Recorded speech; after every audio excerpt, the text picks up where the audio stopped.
The ignominious closure of Napier Barracks, a tale of broken promises and human suffering. For years, Napier Barracks, a site initially intended for military personnel, stood as a stark symbol of the UK government's flawed asylum policy.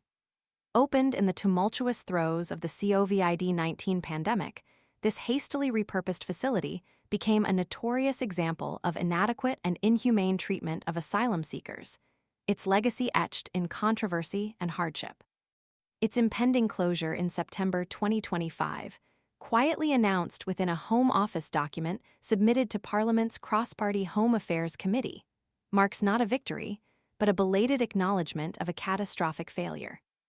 The barracks, with its capacity for 328 male asylum seekers, was far from the safe haven it should have been.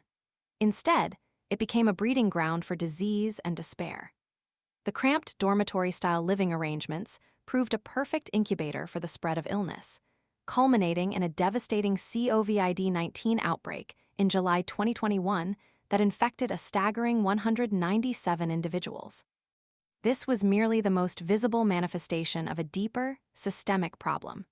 The dilapidated state of the facilities, a stark contrast to the promises of suitable accommodation, was a daily affront to the dignity of its residents. Reports of inadequate sanitation, heating, and overall maintenance painted a grim picture of neglect. The controversy surrounding Napier Barracks transcended the physical conditions. The site became a magnet for far-right protests, turning what should have been a place of refuge into a breeding ground for fear and intimidation. These protests, often fueled by misinformation and prejudice, added another layer of trauma to the already vulnerable asylum seekers housed within its walls. The constant threat of violence and harassment, the palpable sense of being unwanted, inflicted psychological wounds that linger long after the physical departure.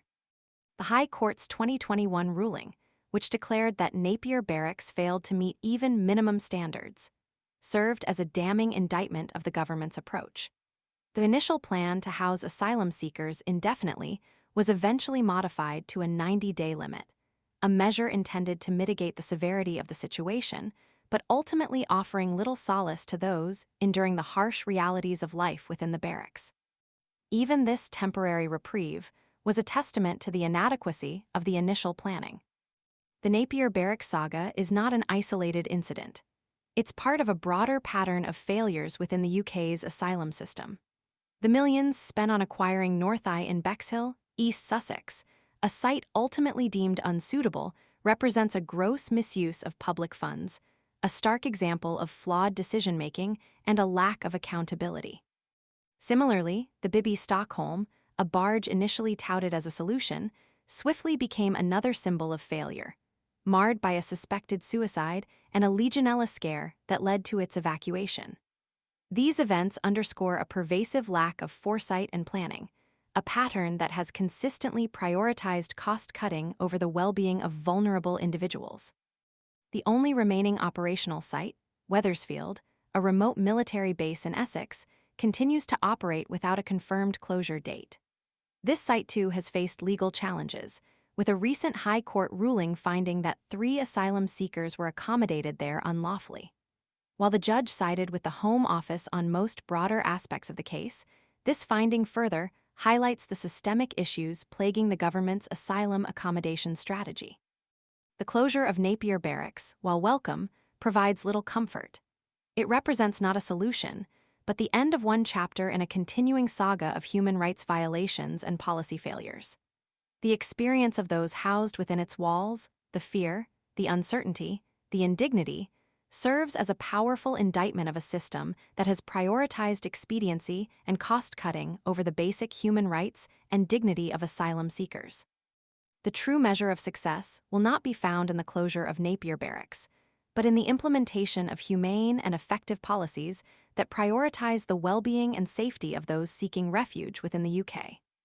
Until such policies are enacted, the shadow of Napier Barracks and the countless other failures within the asylum system will continue to cast a long and dark pall over the UK's humanitarian record.